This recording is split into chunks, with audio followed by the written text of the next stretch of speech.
Good morning from beautiful Brisbane, Australia, and welcome to Complex PTSD TV.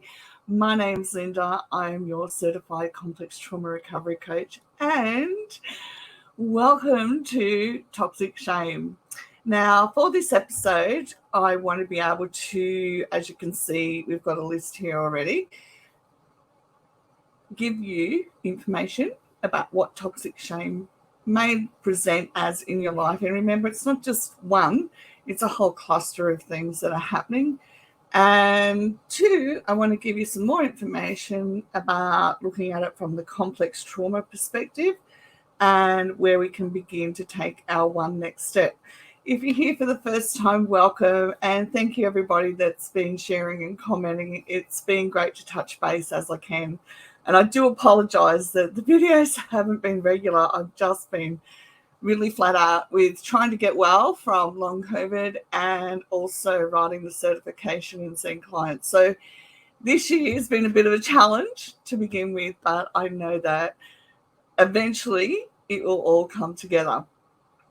Thank you to everyone who's been doing their discovery calls for the certification or for complex trauma coaching. It's such a joy. And also in the links down below, there'll be two things especially. One will be that the infographics I use today are going into a blog post so that you have time to sit and reflect on them. And the other thing was just went straight out of my head, as it only does with complex trauma. That's right. I'm going to put the link down below for you for all of this on one page, and there'll be free resources, other free resources, and other paid resources, because there is so much involved with complex trauma, and it is very, very individual, and it's important that we're all able to choose something for where we're at personally at this point in time in our life.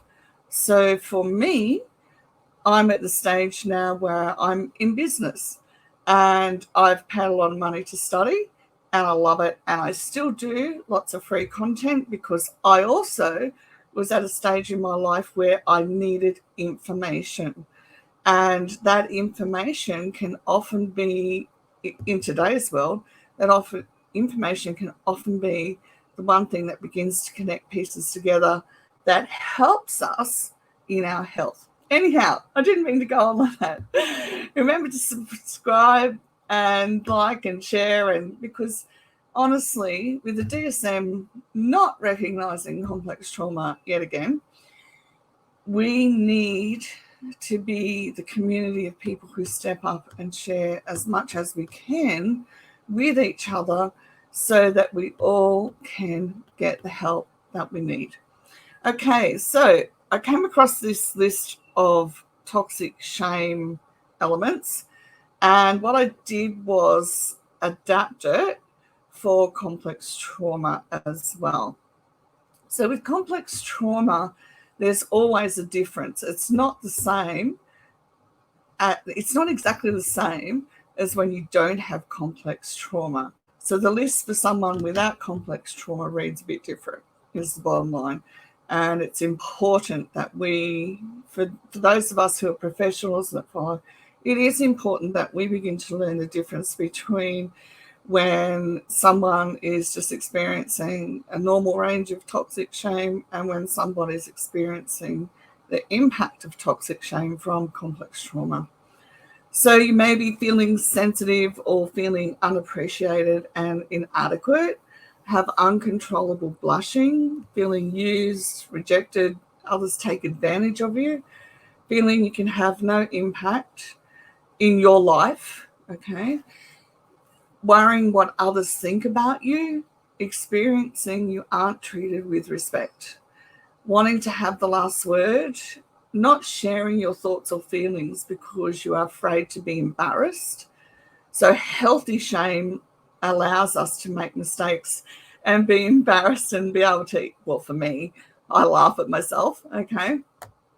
Or the other side of that too is we're able to make mistakes and go, oh my goodness, yes, I'm okay with that. Let me see how I can fix it. So I had that happen this morning with the certification. Someone found it hard to find where the links were that I'd sent them. So what I did was go in and make it really super easy for everybody to be able to find the links. But I didn't feel embarrassed about it, okay? So this is the difference when we're moving into really healthy shame. It doesn't take away from us that somebody comes and addresses something that's happening and it's not working, all right? So with toxic shame, we're being afraid to look inappropriate or stupid, being more worried about failure than doing something immoral, being a perfectionist. And I've just started reading too about maladaptive perfectionism. So it's not just about being a perfectionist in the traditional sense of the word, where you want to do something and be excellent at it. Maladaptive perfectionism is when it actually cripples us and we cannot do anything, even though we want to. Feeling suspicious of others and like you can't trust others. And actually with this one, I really wanted to be able to say too, often with complex trauma, we're not even aware that we have a choice not to trust others, okay? So I know for me, I spent many years of my life just automatically trusting people instead of knowing how to put it all in an order and that there were different levels of trust. We feel suspicious of others. Oh, that's what I just said. And like we can't trust others. We avoid being the center of attention. Being a wallflower or shrinking violet is actually something that you do, all right, rather than step up and interact. We'd rather go away and hide. And that is an actual trauma response as well. And wanting to shut people out or withdraw. Same thing, trauma response. It's this belief that I'm better off alone, whereas our whole brain and our whole system is wired for connection. So this is why it's vital that we have these conversations. Feeling that you can't be your true self and or haven't developed your sense of self, and we've spoken about the sense of self and how with complex trauma we actually need to develop it because we didn't develop a sense of self in the context of our families. And you may have feelings of regret. Now, I know people who have complex trauma and have toxic shame, and they'll probably just tick every box. Excuse me for a sec. And they would tick every box because that's how crippling complex trauma is and toxic shame. So where do we go from here? Now, let me just see if I can switch the picture. Yay! Okay. As I say, cooking with gas. It worked really well. Okay, so the role of toxic shame. In childhood, when a parent is dominant, we adopt a submissive role to keep us safe. We carry ongoing feelings of humiliation, degradation, and shame as part of our experience. And I was listening to Janina Fisher this morning for another certification on complex trauma I'm doing. And I'm pretty sure it was John Bowlby who first talked about our inner experience and how in our inner experience as a child, when we're too young to be able to mentally or as a thought process comprehend that fear and love can exist in the same space. Our whole system gets wired with that fear response, okay? So why I was thinking about it too was how relevant is that to our whole system before we had language years of age. And up to 10 months of age, we store information in our memory as as sensory information. And then up to 5 or 6 years of age, it's stored as pictures, as images. So if you think of all those years, and we've got our toxic dysfunctional family happening, in our homes, then our inner experience already at a young age is not only wired for fear, but fear of connection. Okay. And this is the challenge for us as an adult, because we don't know or understand that that's actually what's happening until I come along and tell you. No, I'm kidding. I'm in a good mood. Until we get the education that that's actually what's happening. So what is shame signaling in this instance? So with complex trauma as an adult, shame is triggered if our internal system in the brain is triggered because it deems we are unsafe. So we're not safe to make a connection with someone. We're going to get that. The brain will unconsciously get triggered. Now, one thing, it's a signal of interpersonal or social danger. Okay, so I want you to really take a moment to wrap your mind around that. And when the recording's done, press pause if you need to, and say, when I'm triggered, it's a signal of interpersonal or social danger. So think about it, even if you're adulting and you're in a situation where the person, another adult that you're living with, is not very nice. Okay, so your brain's going to recognize that as an internal system already built in, and it's going to shut you down automatically without you having any say in it whatsoever. And you're going to go straight into the toxic shame response. Okay, now one way we can recognize that it's happening is to begin to develop an awareness around our body posture. So notice when your head's down, you're avoiding looking at somebody, you're hiding, shut down and believing I'm better off alone, I can't do anything, I'm hopeless. So feeling sensitive, feeling rejected. So we want to be able to go, I'm recognizing that this is what's happening. I'm recognizing this is an automatic, unconscious, toxic shame response, which came from my childhood.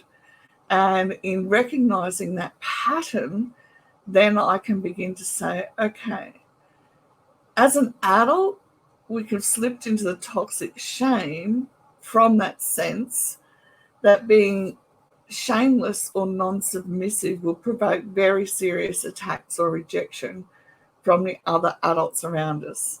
So we want to be able to say, right, this has happened because somewhere in my system, internal system, there's a belief that if I speak up authentically for myself, I will lose the connection with the other adult. I will, that's basically the bottom line.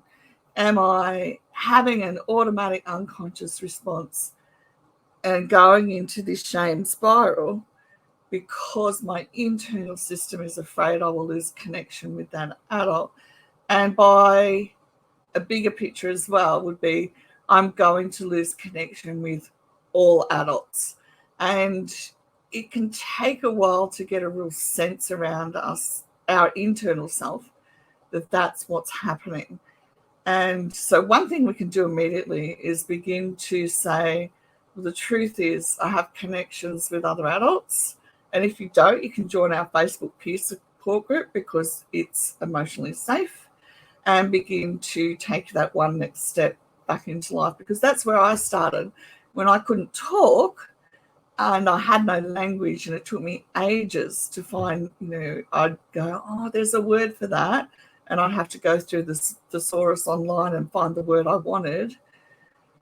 That's how I began to rebuild my life. Well, it's one of the ways, because it was connecting with people that weren't going to trigger me because they're not in my actual physical space, right? So that's one thing we can do. But we've got to be willing to recognize that this is what's happening, and that they're automatic unconscious responses, all right? So as you build this awareness around it all, and even if you just made short notes or print out this, you go, yes, each day this is what I'm recognizing. We want to recognize, first of all, when did it begin? for example, was I doing the dishes? All right. What was I thinking about when I was doing the dishes? Where did I feel I have to be less than, or where do I feel that I need to be submissive, i.e. keep myself shut down with no voice and no say in my life in order to keep the peace? Now, I want you to really, really think about that. And as I said, all of this information will be on a blog post shortly. Do some journaling around it. Even if you go into the Facebook group and say, look, watch this video and these are the answers to my question and this is what I'm learning and understanding. It's important to be in a safe space where you can connect so that you then have experiences where you can tell your brain, nah, I'm all good with these connections. These are safe connections. I may have unsafe ones at home, but there are places I can go for safe connection. Sound good? All right, let me know how you go down below. Remember to like and subscribe and share copiously for everybody who needs some TLC and understanding of what's happening with toxic shame and complex trauma. Thanks for joining in, and thanks for being part of our beautiful global family. And I'll see you on the next video. Bye for now.